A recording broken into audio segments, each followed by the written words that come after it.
আমাদের নবী মুহাম্মদ সাল্লাল্লাহু আলাইহি ওয়াসাল্লাম হাদিসের মধ্যে কিয়ামতের অনেকগুলো নিদর্শন বলে গেছেন, একদম চোখে আঙ্গুল দিয়ে দেখিয়ে গেছেন এই এই জিনিসগুলো যখন দেখবে তখন কিয়ামতের অপেক্ষা করো। আপনাদের সামনে আমি কিছু তুলে ধরার চেষ্টা করছি। নবী সাল্লাল্লাহু আলাইহি ওয়াসাল্লাম বলেছেন, আমি যে নবী হয়েছি এটাই কিয়ামতের একটা বড় আলামত। তিনি বলেছেন, বুইসতু আনা ওয়াসসাআ কাহাতাইন, আমাকে আর কিয়ামতকে এইভাবে পাঠানো হয়েছে, আমাকে আর কিয়ামতকে এইভাবে পাঠানো হয়েছে। মানে এই দুই আঙ্গুলের মধ্যে যতটুকু দূরত্ব, আল্লাহ রাসূল সাল্লাল্লাহু আলাইহি ওয়াসাল্লাম আর কিয়ামতের মাঝখানে এতটুকু দূরত্ব আছে। এই হাদিসটা উনি বলেছেন 1400 বছর আগে। আপনার যদি সামান্য বিবেক থাকে আপনি বুঝতে পারবেন যে এখন 1400 বছর পর কিয়ামত কত কাছে। নবীজি আরো বলেছেন, আমার ইন্তেকাল কিয়ামতের একটা আলামত। তিনি আরো বলেছেন, কিয়ামতের অন্যতম নিদর্শন হচ্ছে মুসলিমদের ধন সম্পদ বাড়তে থাকবে।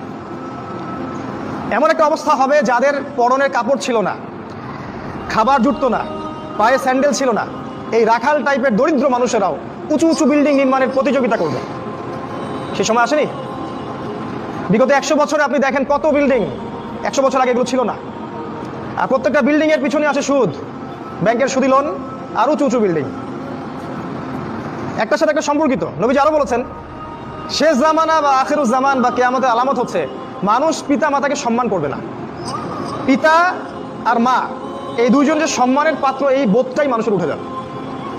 সম্পদের জন্য মানুষ তার পিতাকে হত্যা করবে, ভাই তার ভাইকে হত্যা করবে, স্বামী স্ত্রীকে হত্যা করবে, স্ত্রী স্বামীকে হত্যা করবে, এমনকি সন্তান মাকে পর্যন্ত হত্যা করবে সম্পত্তির কারণে।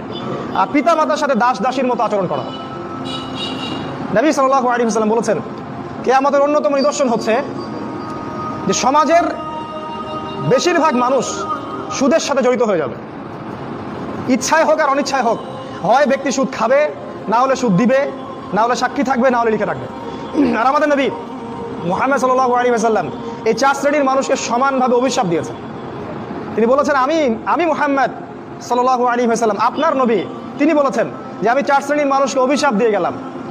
এক শ্রেণী হচ্ছে যে সুদ খায়, দ্বিতীয় শ্রেণী হলো যে সুদ দেয়, তৃতীয় শ্রেণী যে সাক্ষী থাকে, আর চতুর্থ শ্রেণী যে লিখে রাখে। এই হাদিসের আলোকে পুরো ব্যাংকিং সিস্টেম সুদের আওতায় পড়ে যায়। এবং নবী সাল্লাল্লাহু আলাইহি ওয়াসাল্লাম বলেছেন, সুদের 70টা পাপের শাখা আছে, তার সর্বনিম্ন শাখা নিজের মাকে ধর্ষণ করা। এটা আমি বলিনি, হাদিসের পাতায় পাতায় লেখা আছে। আপনাদেরকে কেউ কখনো বলেছে কিনা আমি জানি না, আজকে আপনাদেরকে সতর্ক করে গেলাম। আমাদের নবী বলেছেন সুদের 70টা পাপের শাখা আছে, তার সবচেয়ে নিচের শাখা নিজের মাকে বিয়ে করা, ধর্ষণ করা বা জিনা করা। তিনি আরো বলেছেন সুদের সবচেয়ে উঁচু শাখা হচ্ছে আল্লাহ এবং তার রাসূলের সাথে যুদ্ধ করা। সূরা বাকারায় আছে, সূরা বাকারার 275-76 আয়াতগুলো পড়ে দেখবেন। নবী সাল্লাল্লাহু আলাইহি ওয়াসাল্লাম আরো বলেছেন, যে ব্যক্তি 1 দিরহাম সুদ খাবে সে যেন 36টা মেয়েকে ধর্ষণ করলো। এটা বুখারীর হাদিস। আমি নাম্বার বলার সময় পাচ্ছি না, খুব সময় সংক্ষিপ্ত। তিনি আরো বলেছেন, সুদখোরদেরকে কবরে যে শাস্তি দেওয়া হবে সেটা হচ্ছে তাদেরকে রক্তের নদীতে ফেলে তাদের মাথাগুলোকে ফাটিয়ে দেওয়া হবে। কারণ সুদের মাধ্যমে সারা বিশ্বের মানুষের রক্ত তারা চুষে নিচ্ছে। এই কারণে এর ফলাফলটা কি হয়? এর ফলাফলে ধনীরা ধনী হতে থাকে, আর গরিবরা যত দিন যাবে আস্তে আস্তে আরো দারিদ্র্যের অতল তলে নিষ্পেষিত হতে থাকবে। আপনার কাছে মনে হবে হয়তো আমি 10 টাকা দিলে 15 টাকা পাবো, কিন্তু এটা নয়। আপনি আপনার টাকা পাবেন না, আপনি অন্যের রক্ত চোষা টাকা পাবেন। এর ফলে ধনিক শ্রেণীর কোনো ক্ষতি হয় না, তারা অনেক লাভবান হতে থাকে। এই জন্য বিশ্বের একটা অংশ আজকে ধনী হচ্ছে। দেখবেন এই পুরো বিশ্বের একটা অংশ দিন দিন ধনী হচ্ছে, ওই পশ্চিমা সভ্যতা। আর বাকি অংশগুলোকে দেখবেন তারা আস্তে আস্তে দরিদ্রের সীমার নিচে চলে যাচ্ছে। এটার কারণ রিবা, সুদ।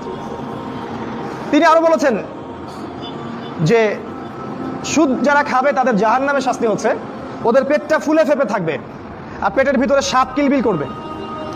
আর ফেরাউনের অনুসারী যারা, তারা এদের পেটে পাড়া দিয়ে জাহান্নামে প্রবেশ করবে। এভাবে অপমান করা হবে। কেন ফেরাউনের সাথে তুলনা করা হলো কেন? আমরা জানি ফেরাউন এই পৃথিবীর সবচেয়ে বড় জালেম, আর সুদের মধ্য দিয়ে জুলুম সবচেয়ে বড় করা হয়েছে এই পৃথিবীতে। এখন আপনি মুসলিম হিসেবে চাইলেও এখান থেকে বের হতে পারছেন না। আপনি আমাকে এখন পুরো দেশের অবস্থা বলেন, প্রতিটা জেলা, গ্রাম, ইউনিয়নের অবস্থা বলেন, কোন জায়গায় সুদ নাই সেটা আমাকে দেখান। অথচ আমরা সবাই মুসলিম দাবি করছি। আমরা দাবি করছি আমরা আশিকে রাসূল, নবীকে ভালোবাসি, আল্লাহকে ভালোবাসি। আমরা এতটুকু বলবো যে আপনি আপনার কবরের জন্য অপেক্ষা করতে থাকেন, তারপরে দেখেন কি হয়। বিশ্বাস করেন, আপনার রিজিকের মধ্যে যদি 1টা টাকা হারাম থাকে, যতক্ষণ সেটাকে আপনি ত্যাগ না করছেন আপনার ইবাদত কবুল হবে না। কোনো ক্ষমতা নাই এই হাদিসটাকে উল্টায় দেওয়ার। আল্লাহ পাক বলেছেন, ইন্নাল্লাহা তাইয়্যিব লা ইকবালু ইল্লা তাইয়্যিব। আল্লাহ পাক পবিত্র, তিনি পবিত্র রিজিক ছাড়া কবুল করেন না।